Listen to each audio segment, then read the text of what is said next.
So my name is Debbie Taylor. I live up in Mountain Green, and this is my great friend Rod Southwick that's agreed to come help me. My husband and I were both raised here up in in Morgan. Sometimes I like to call it Antarctica. I think it's fitting at times.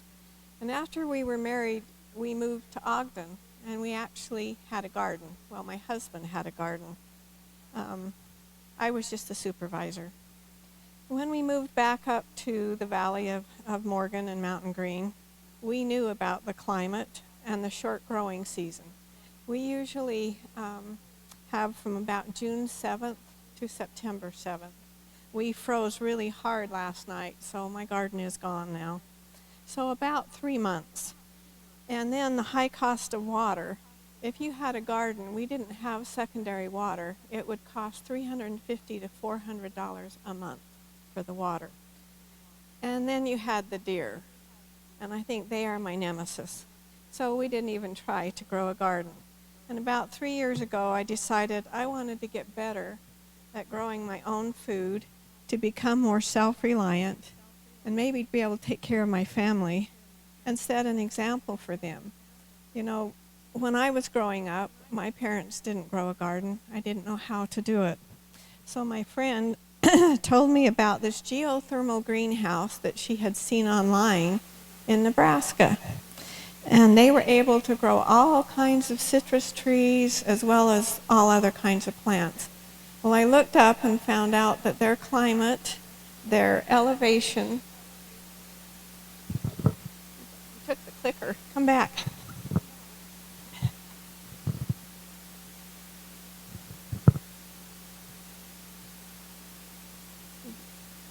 Anyway, and I wanted to look into that to see if maybe that would work for me too. And I asked them, I said, do you have any of these greenhouses in our area that I could go look at? And they had quite a few. The next slide. So one of the most impressive ones was in Delta. It was by far the most productive. In fact, when we were there, it was in the end of September. The top one is my greenhouse today.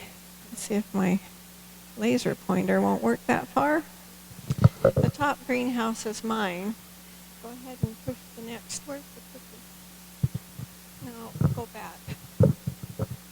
Go back one more.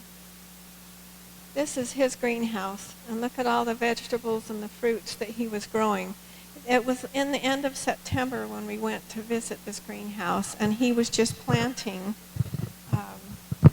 for the fall crops. I think he was planting carrots that day, but it was just full, just like this. So at the end of our conversation, he said, well, I use the Mittleider Method. And I said, the what? I've been a master gardener for over 20 years. I've worked at the Botanical Center. I've taken landscaping classes from Utah State, and I have never heard of the Mittleider Method. So, and when I've mentioned I use the Mittleider now, they get it mixed up with Michelob Light, and I guarantee you it's not Michelob Light, it's Mittleider Method. So, the next one. My husband and I went to Nebraska, and we bought one of these greenhouses. And I wanted my greenhouse to be as productive, that I could grow as much as I possibly could, so I decided to look into the Mittleider Method. This is the book that goes along with it, and in the back of it, and you can go online and get a copy of this for free at growfood.com. In the back of it, it has plans for a greenhouse that probably would have been better than what we built. It certainly would be a lot cheaper. Okay, the next one. So I decided to look into this Mittleider Method, so I contacted the president, and this is him down here, right there, and his wife, Araxia. And at first, he was just a little bit leery because he had asked me my experience with gardening, and I said, I'm a master gardener. And he said, we don't really like to work with master gardeners. They have their mind set. And I said, if it makes common sense, I'm very open-minded to it. And he told me that the Mittleider came about, it was created by a Dr. Jacob Mittleider, who spent his entire life trying to come up with a more efficient way of gardening.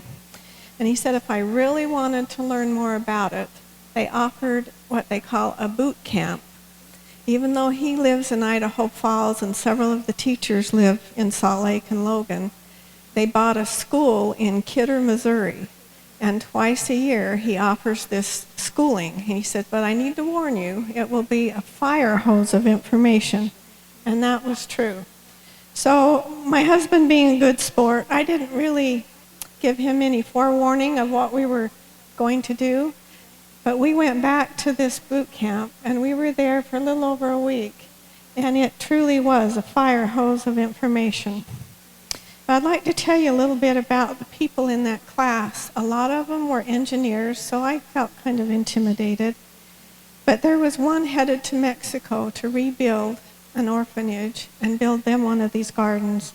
2 were going to Montana on the Indian reservation to help them build these sustainable gardens. And one couple there had just returned from a 3-year mission in Zimbabwe, helping the people create a fabulous garden there. The next one.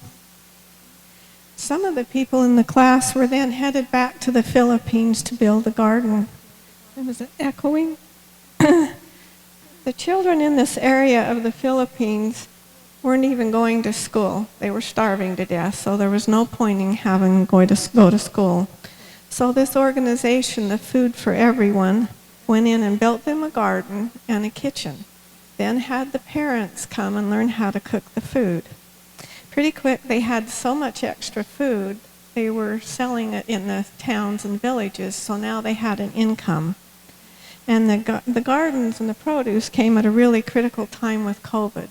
They were able to harvest over 2 tons of produce a day, and then distribute them throughout the communities in the Philippines. They have gone into 77 countries and built these gardens, and we just kept seeing all these pictures of these fabulous gardens. And it was so different than any gardening I had ever learned about, but it made complete sense. And with their simple instructions, even beginners can raise highly productive gardens in virtually any soil and in any climate. But the closer you follow the instructions, the more success you will have. But we learned that there's some major differences in the traditional way of gardening versus this Mittleider. And I'd like to talk to you about some of those. If you're interested in more details about this, like I said, you can go to growfood.com and just download an e-copy of this book. And also I have a display out there, and one of the teachers will be here later on to answer any other questions that I can't. So even though I went to this boot camp hoping that I could run my greenhouse better, a lot of the things they taught me and taught us helped in my greenhouse. But then we saw all those gardens, and we decided we were going to put it to the test. So we got home at the end of April, and the first thing we needed to do was to build a fence. And the deer stood about 10 feet above us watching us build it. So it took us to the end of June to be able to get our garden in the ground. So it's even less of a growing season. But one of the very first things is garden layout and design. So if you notice, with the Mittleider method, instead of evenly spaced rows, you have a 5-foot perimeter all the way around the garden, and you do not have any mulch.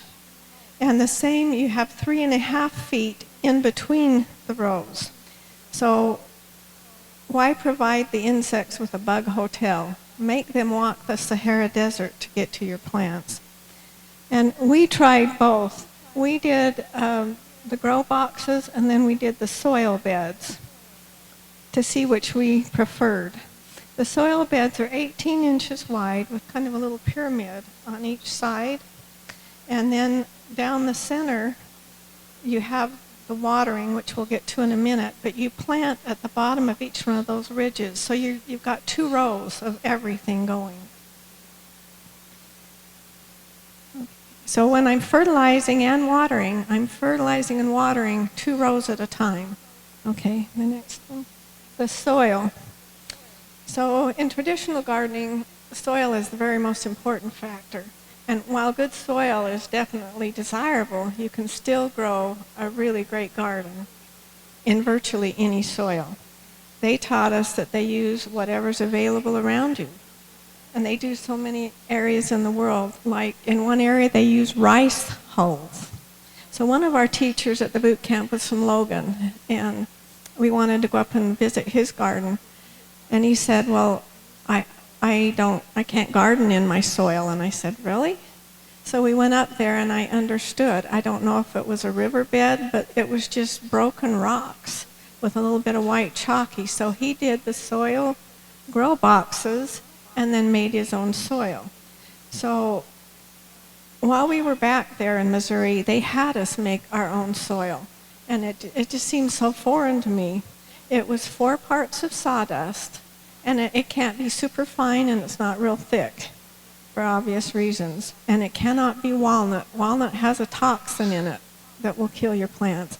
2 parts of concrete sand, not masonry sand, and 1 part perlite. It is the most perfect, the first bed that we had, and there's soil you can see. It's the most perfect soil, and it's been fabulous to work in. The next area they talked about that was different was seed planting. We're used to just planting in the spring when the soil is warm. But germination is so imperfect, we lose quite a few, and then we have some really weak plants. So you can get a jump start by starting your seeds in a seed house, which the plans are in the back of that book, or a greenhouse, or in your own house with grow lights and a heating pad. Then you're only planting the strong, healthy plants. But then there's also some crops that don't like to be transplanted. I forgot, will you grab that shelf liner? So when planting seeds, you plant them 2.5 times the biggest width of the seed, and then cover them lightly with sand. Oh, I guess it's out at the display. I guess I left it out there. So then I went to Dollar Tree and bought this shelf liner. It's plastic with little holes. Lay that over your seeds. Then you can continue watering, and you're not disturbing your seeds. But the thing I noticed, it made them germinate really quickly. So I had to look every day, and as soon as I saw green, I took it off. And then I just put it in water with a little bit of Clorox and hung it up to dry, and so I'll reuse it. You can also use burlap. So when we got back from Missouri, I thought, I think it's way too late to start my own seeds this year, so I went to the nursery and bought seedlings. And you do introduce diseases and insects that way, but you know what? You just got to do what you got to do. So I took those into the greenhouse, and when I was able to finally plant the last day of June, I had tomatoes within 2 weeks. And I certainly underestimated how many crops of vegetables I could have grown this summer. And I should have done progressive planting, and they give you that chart in the back of the book as well. The next thing that is so different in this method is plant spacing. Rather than using the traditional spacing between the plants to accommodate the horizontal growth of plants like squash and cucumbers, you only use 9 inches for tomatoes. Slide 10. And then 12 inches for squash.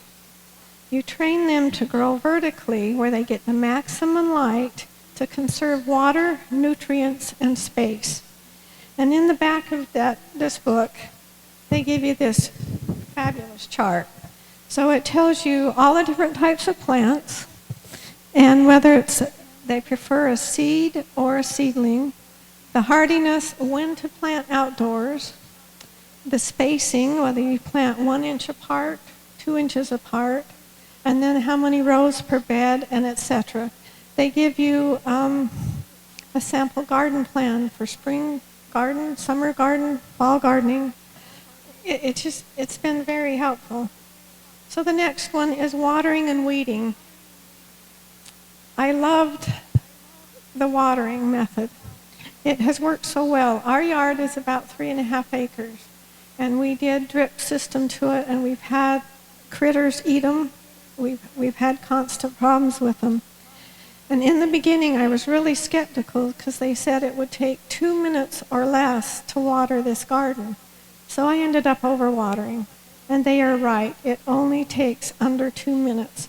So it takes 3/4-inch PVC pipe, and then you, with a number 57 drill bit, which is less than 1/16 of an inch, you can't even buy them at Home Depot. I had to get them off Amazon.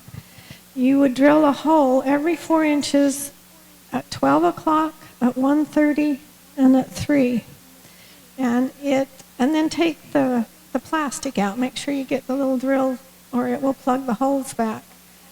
But it truly only took under 2 minutes to water. It completely floods the root zone. Our well went out. We have a well, and our well went out in June, right during that heat wave. And so we had to leave our garden on culinary water. We were curious what it would do to our water bill, and it didn't change it at all. It just doesn't take that much water, and you're not watering the aisles. Oh, I forgot to mention at the end of each of the rows, my husband put a valve so we can adjust the water flow, because some of them didn't need as much water as other rows.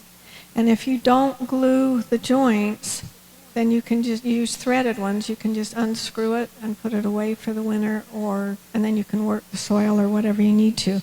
We also have ours on a timer, which definitely provides more of a consistent watering. But we do have the beds level. So we took a 8-foot 2x4 and put a level on it. So we level it completely, and that's how that completely floods the root zone in under 2 minutes. So by the weeds, by not watering between the rows, it minimized the weeding. I spent very little time weeding. It was amazing.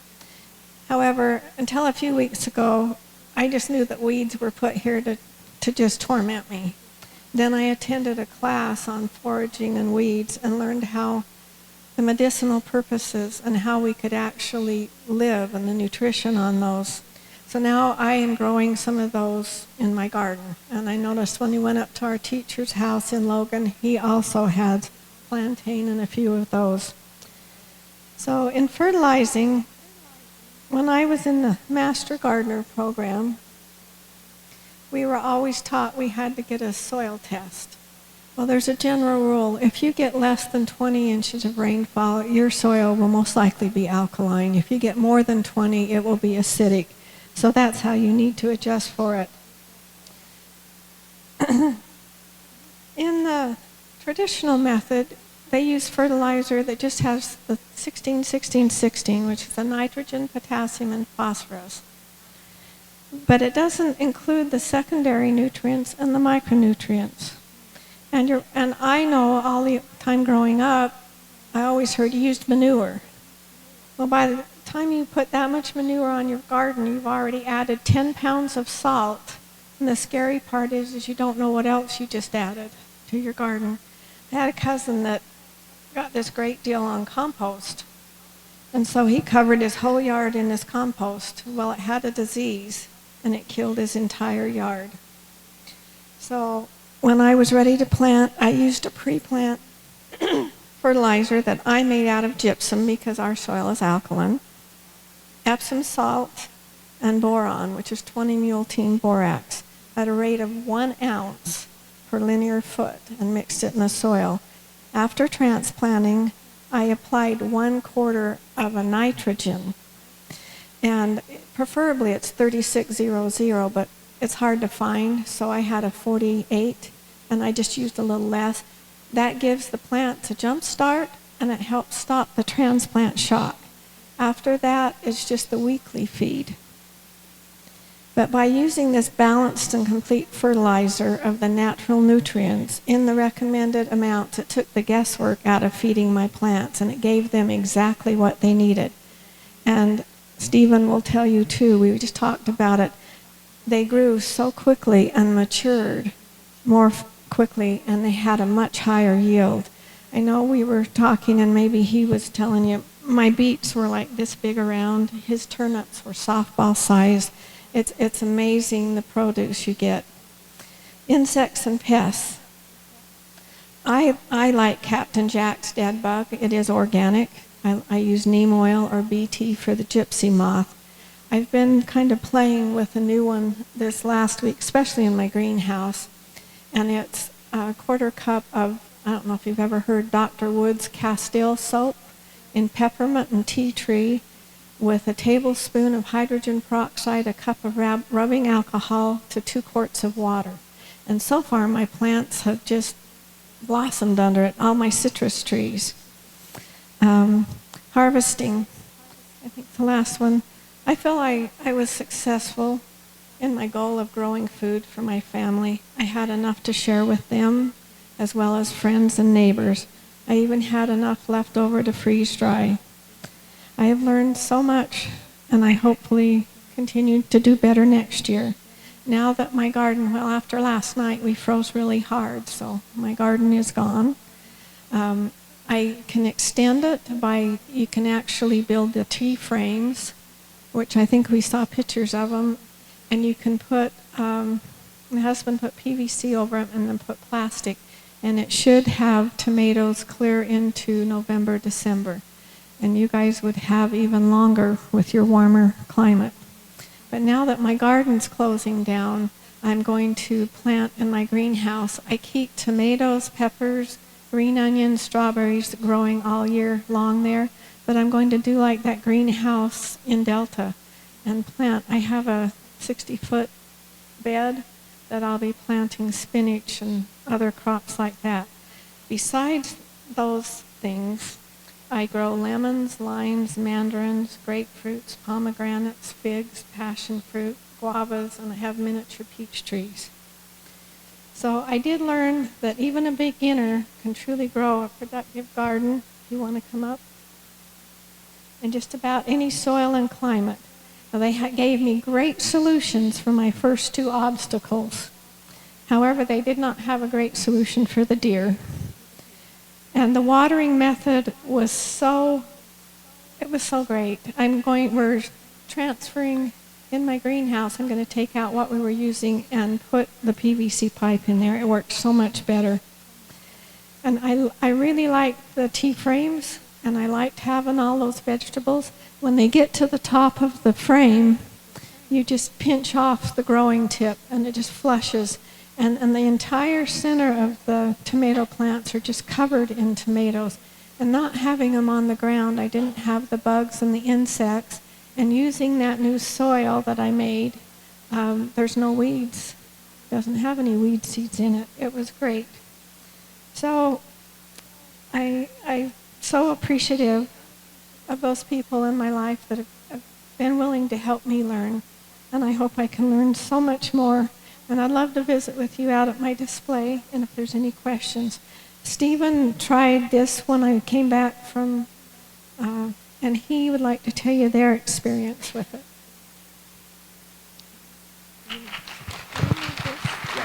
Yes. You did work. Okay, we did good.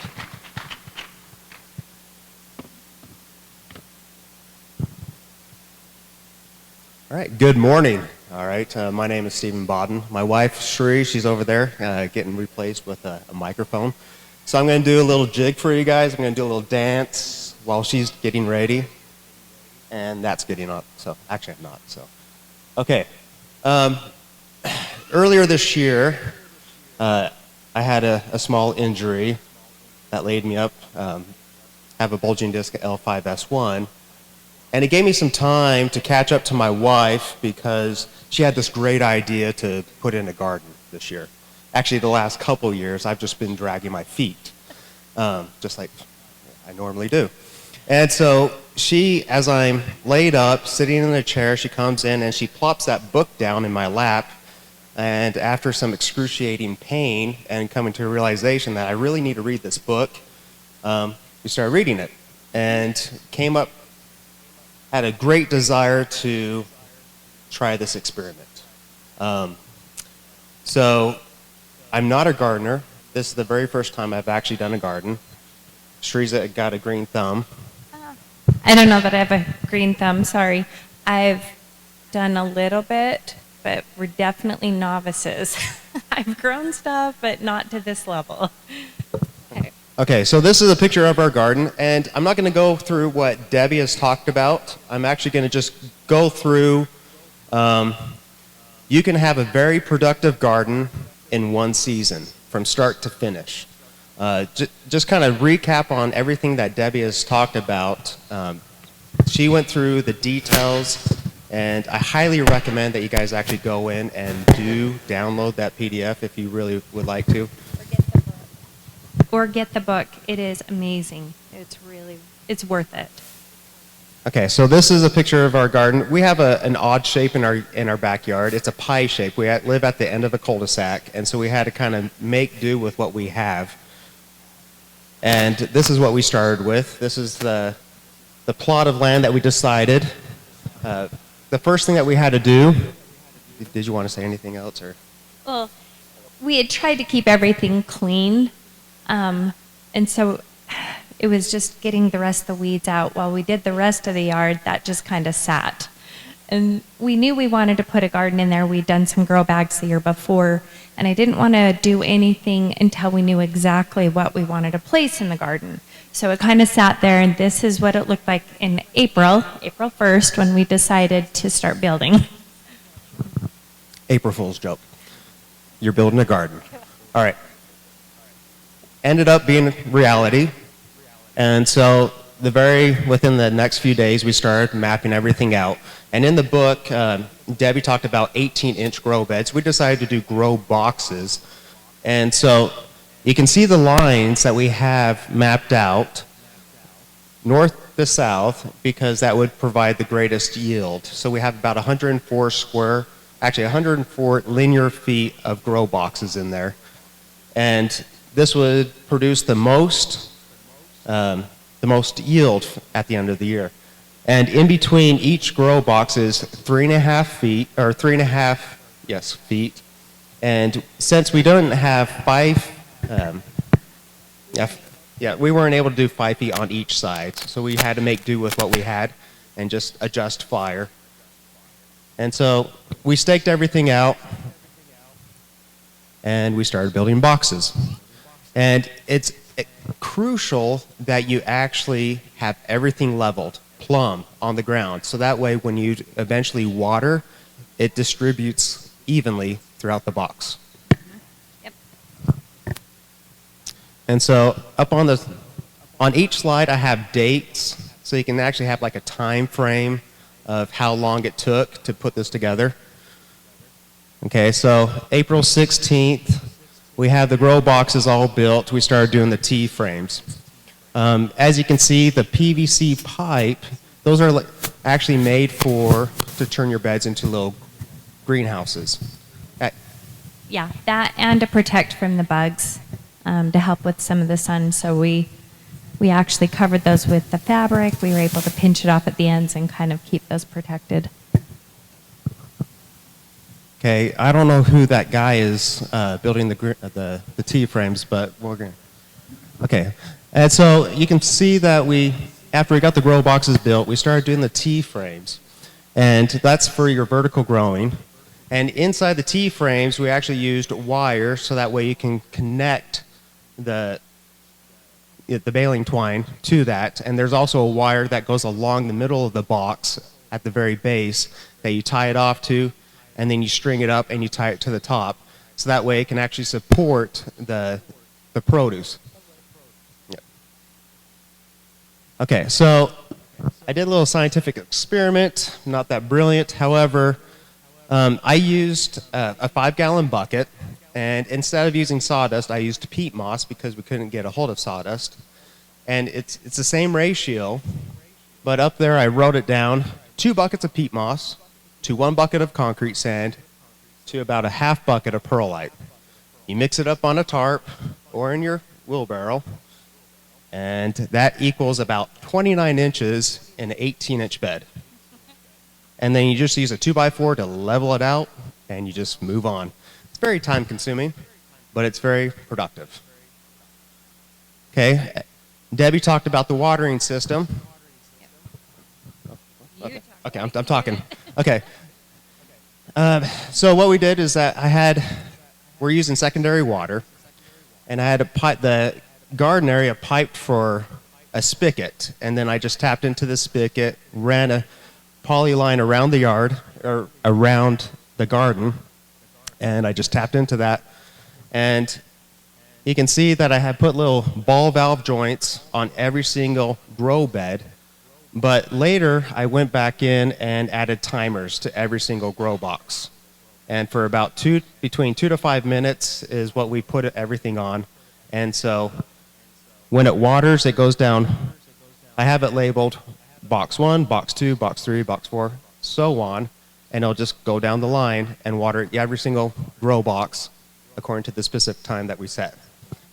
And honestly, I think it was well worth buying the timers for it, because honestly, it's so hard sometimes to think to go out and adjust or switch, because with so many boxes, all of it watering at the same time, sometimes the pressure wasn't the best. And so having the timer so each one can just have all the water, be done quick, and it just moves on was awesome. So I definitely recommend that. Okay, so Dad had already had some plants ready, Terry Fawcett, that he had started at his house. And so in the back you can see four tomato plants, and we thought they were cabbage, but they ended up being Brussels sprouts, so at the very front. And today they are mammoths. They are huge.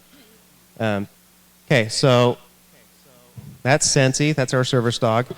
Okay, so on the very front row, we ended up putting our potatoes where the dog is trying to smell. And on the right side, we ended up putting onions. And behind it, we have our grapevines that we had started last year. And you can see the green netting that we had put over the hoops to kind of prevent the bugs from going in and eating up our vegetables.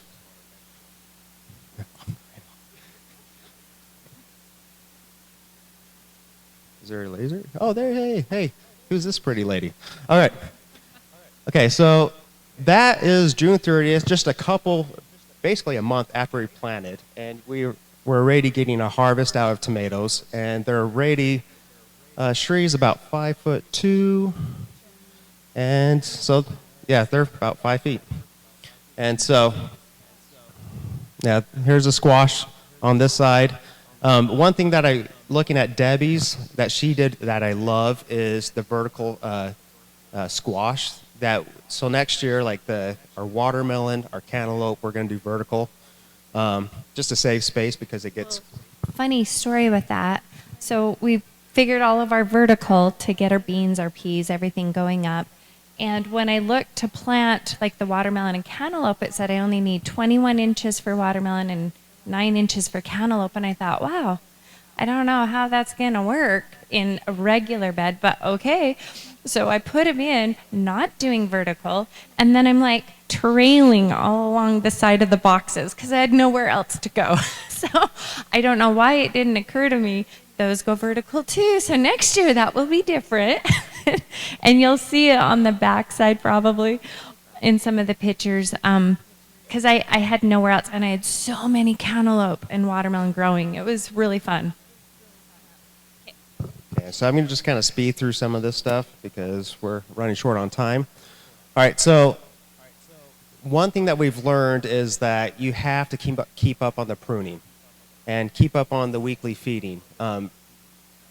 As you can see, here are the tomatoes, and if you're not pruning properly, it will go nuts.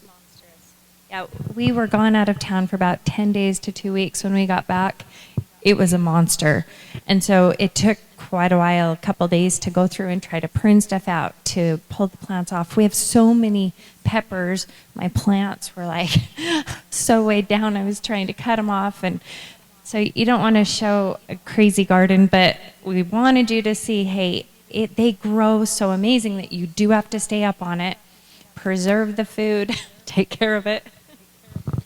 Okay, and here are some pictures of some of the produce that we have received from the bounty.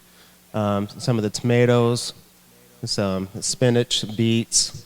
Debbie talked about her beets they're huge. Our turnips are enormous. I've never seen turnips that big before, or even cucumbers. We had cucumbers that are probably 2.5 feet long, that are ginormous.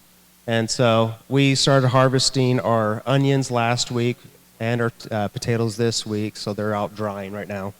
And so that's it. We're just shortly over. Sorry. Yeah, I was going to say there are a lot of things that we learned, especially not really having done a garden like this, and some of the things I've never grown before. So things that we've learned that we'll do different. Definitely the pruning. Fertilizer is amazing. They need it. The plants need it, and they'll grow, and you'll have a ton. Definitely going to do the watermelon different. And big thing I didn't do, which I will do different next time. Make sure in the book she references the chart of when you can plant, and definitely write down when you plant it so that you know when you're going to be harvesting, especially if you want to do another planting.